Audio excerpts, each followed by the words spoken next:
Big breaking news చూస్తున్నాము. ఆంధ్రప్రదేశ్ ముఖ్యమంత్రి Shri YS Jaganmohan Reddy గారి చెల్లెలు వైఎస్ షర్మిల కాంగ్రెస్ పార్టీలో ఈరోజు ఆమె ప్రమాణ స్వీకారం చేయబోతున్నట్టుగా మనకు ముందు నుంచే తెలుసు. అయితే ఇక నిన్న తండ్రి దివంగత మాజీ ముఖ్యమంత్రి వైఎస్ రాజశేఖర రెడ్డి గారి దగ్గరికి వెళ్ళి బ్లెస్సింగ్ తీసుకున్న షర్మిల గారు ఈరోజు విజయవాడకు వచ్చి ప్రమాణ స్వీకారం చేయబోతున్నట్టుగా తెలిసింది. అయితే ఇక్కడ విజయవాడలో వైఎస్ షర్మిల నేడు ఆంధ్రప్రదేశ్ కాంగ్రెస్ చీఫ్గా బాధ్యతలను స్వీకరించబోతున్న తరుణంలో భారీ ఎత్తున కార్యకర్తలతో భారీ ర్యాలీ నిర్వహించారు ఆమె. దీంతో ఒక్కసారిగా ఆంధ్రప్రదేశ్ పోలీసులు ఆ ర్యాలీని, ఆ వాహనాలను అడ్డుకున్నారు.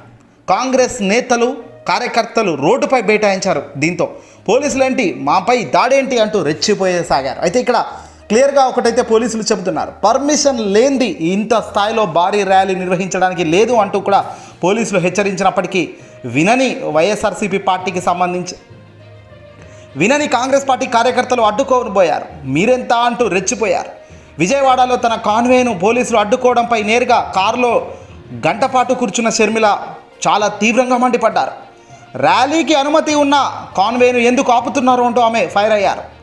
ఏపీ పీసీసీ చీఫ్గా బాధ్యతలు తీసుకునే సమయంలో నా కాన్వేను అడ్డుకున్నారు అంటే కాంగ్రెస్ని చూసి ఈ ప్రభుత్వం భయపడుతోందా అంటూ షర్మిల గారు అన్నారు.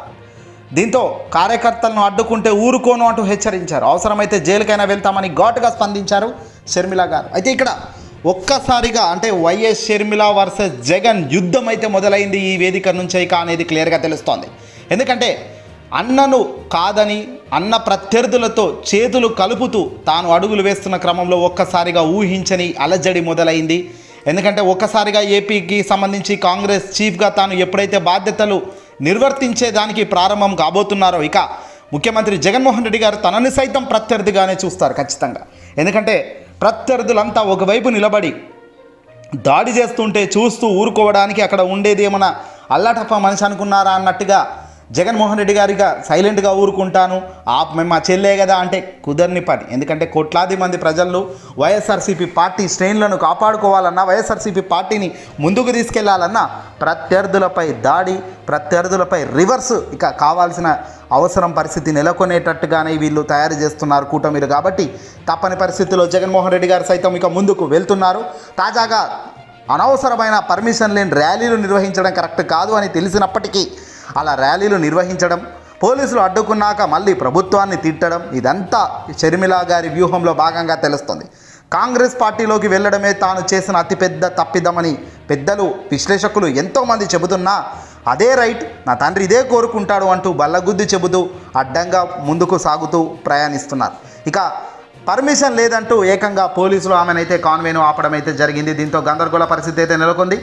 ఇటు వైఎస్ఆర్సీపీ పార్టీకి సంబంధించిన కార్యకర్తలతో అటు తెలుగుదేశం పార్టీ వాళ్ళు కలిసి కాంగ్రెస్ పార్టీ కూడా ఇప్పుడు కొత్తగా కాంగ్రెస్ పార్టీకి సంబంధించిన నాయకులను పుట్టుకొచ్చే ప్రయత్నం చేస్తున్నందుకు ఇక ఇవన్నీ కూడా తప్ప ఇవి జస్ట్ చిన్న చిన్న పోస్టర్స్ మాత్రమే. ఇక రాబోయే రోజుల్లో మాటకు మాట, ఖచ్చితంగా జవాబుకు జవాబు అనేటట్టుగానే వీళ్ళిద్దరి అన్న చెల్లెల రాజకీయ ఎత్తుగడ్డలు ఉంటాయనేది మాత్రం క్లియర్గా ప్రజానికం ముందు ఇద్దరు చెబుతున్నారు. చూద్దాం మరి రాబోయే కాలం ఎలాంటి సమాధానం చెప్తుందో. తాజాగా షర్మిల మాత్రం కారులో కూర్చొని చాలా ఘాటుగా స్పందించారు. ఈ మాదిరిగానే తెలంగాణలో మాట్లాడారు. తెలంగాణలో ప్రభుత్వం వస్తుంది, మాదే మాదే అన్నారు. పట్టుమది 10 సంవత్సరాలు కాదు కదా, 1 సంవత్సరం కాగానే పార్టీని తీసుకెళ్లి కాంగ్రెస్లో కలిపారు. ఇక్కడే పుట్టా, ఇక్కడే పెరిగా అని నానా డైలాగులు కొట్టిన షర్మిల అల్టిమేట్గా అన్నకు డీటగా మళ్ళీ అన్న దగ్గరికి వచ్చి అన్నకు అడ్డుగా నిలబడతానంటే ప్రజలు ఊరుకుంటారా? ప్రజలు ఎందుకు నిన్ను నమ్మాలి? ప్రజలు మిమ్మల్ని ఎందుకు మళ్ళీ ఆరాధనగా కొలవాలి? రాజన్న పాలన ఆల్రెడీ జగన్మోహన్ రెడ్డి గారు తెస్తున్నారు, చూపిస్తున్నారు, పేదింట్లో నిలబడ్డారు. మరి అంత రాజన్న ఆల్రెడీ ఉన్నాక మళ్ళీ అదే తండ్రి ట్యాగ్ లైన్తో రావడం ఎంతవరకు కరెక్ట్?